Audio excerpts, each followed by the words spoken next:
Welcome. Microsoft Flight Sim has finally been made available for pre-order.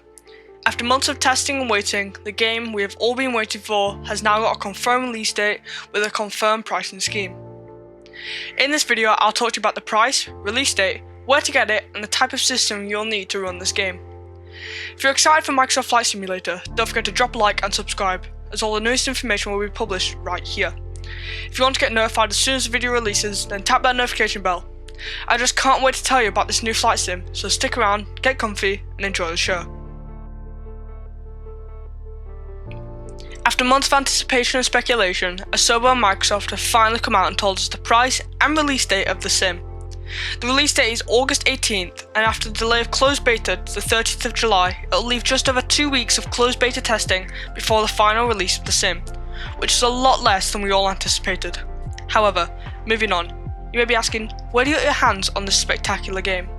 Well, actually, there are many ways. You can either pre-order it straight from flightsimulator.com, the official Microsoft Flight Simulator website.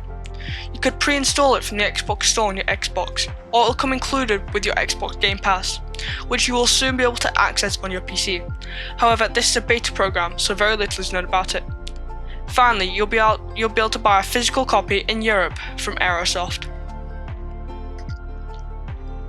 Now you know where you can gain access to the sim, let's talk about the price points set for the game. There are 3 different versions of this sim: MFS Standard Edition, Deluxe Edition, and Premium Deluxe Edition. But what's the difference between them? Let's start with the Standard Edition. The Standard Edition includes 20 unique aircrafts, each with an individual flight model, and 30 hand-model international airports that's extra to the 40,000 other airports that have been rendered and modelled automatically.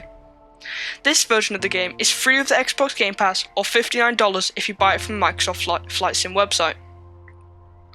Moving on, the Deluxe Edition includes 25 unique aircrafts, each with an individual flight model, and 35 hand-model international airports. That's also extra to the 40,000 other airports that have been rendered and modelled automatically.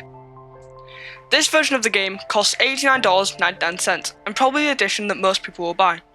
The most expensive version, coming in at a price of $119, is the Premium Deluxe version. However, it is very worth it. It includes all 40 of the hand-modelled airports and all 30 aircraft that are available in the sim. Finally, you need to know what kind of system you need to be able to run this spectacular flight sim. You may think you need an extremely decked out system to gain access to these insane graphics, but actually no.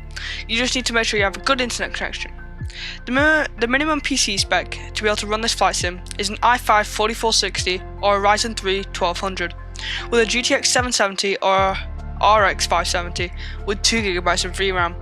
The connection speeds must be about 5 MB a second, and finally 8GB of RAM. The recommended spec for this flight sim is an i5 8400 or a Ryzen 5 1500X with a GTX 970 or RX 590 with 4GB of VRAM. The connection speeds should be above 20 MB per second, and finally 16GB of RAM. The ideal spec for the flight sim is an i7 9800X or a Ryzen 7 Pro 2700X with an RTX 2080 or a Radeon 7 with 8GB of VRAM. The connection speed should be above 50 MB a second, and finally 32GB of RAM. I'll be making a video about the PC I'm building a few weeks when I build it, so make sure you stick around for that. I hope you're as excited about the sim as I am. I can't wait to fly around and discover all the new locations that I've never even heard of. The graphics look insane, and all the new unique features come with the sim look so exciting. If you want to keep up to date with all the new Microsoft Flight Simulator news, don't forget to subscribe and put notifications on.